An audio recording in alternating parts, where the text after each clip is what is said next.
ஓம் முருகா வெற்றிவேல் முருகா. வேலுண்டு வினையில்லை, மயிலுண்டு பயமில்லை. என் அன்பு தங்கமே, உன் துணை உன்னை பற்றி எழுத்தால் எழுதியதை கேட்டால் நீ நிச்சயமாக தாங்கிக் கொள்ள மாட்டாய். உன் கண்களில் இருந்து கண்ணீரே வந்துவிடும். கண்ணீரை துடைத்து கொண்டு இதை முழுமையாக கேள் தங்கமே. நீ உன் துணையின் மீது எந்த அளவிற்கு அன்பு வைத்திருக்கின்றாய் என்று எனக்கு தெரியும். அவரே உனக்கு உயிராக இருக்கின்றார். அவரே உனக்கு உலகமாக இருக்கின்றார். வாழ்க்கையில் நான் அவருடன் இருந்தால் மட்டுமே நிம்மதியாக சந்தோஷமாக இருக்கின்றேன். என்னை நானே முழுமையாக உணரும் இடம் அவருடைய அன்பில் மட்டுமே. அவர் என் வாழ்க்கை முழுவதும் உன் துணையாக வர வேண்டும் என்று நினைக்கின்றாய். அவர் இல்லாத இவ்வாழ்க்கை எனக்கு தேவையில்லை அப்பா என்று பலமுறை நீ என்னிடம் கூறியிருக்கின்றாய்.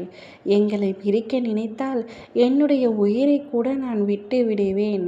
அவர் இல்லாமல் ஒரு நாள் ஒரு நொடி கூட என்னால் நினைத்து கூட பார்க்க முடியாது என்று அவர் மீது கொண்ட அன்பின் அடையாளமாக என்னிடத்தில் அத்தனையும் கூறுகின்றாய்.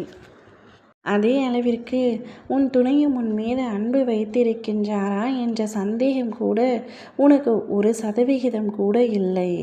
நீ நேசிக்கின்ற அளவிற்கு அவரும் உன்னை நேசிக்கிறார் என்று 100 மடங்கல்ல 1000 மடங்கு நேசிக்கிறார் என்று நீ உறுதியாக நம்புகின்றாய். உன்னுடைய நம்பிக்கை வீண் போகவில்லை தங்கமே.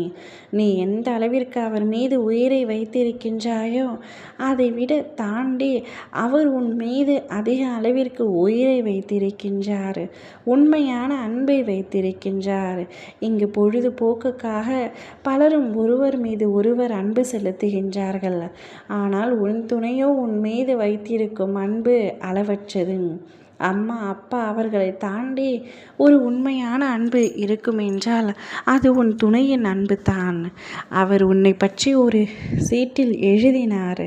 அப்படி என்ன எழுதினார்? நீ இல்லை என்றால், என்னுடைய துணையுடன் என்னை நீங்கள் சேர்த்து வைக்கவில்லை என்றால் என்னுடைய உயிரையே நான் விட்டு விடுவேன்.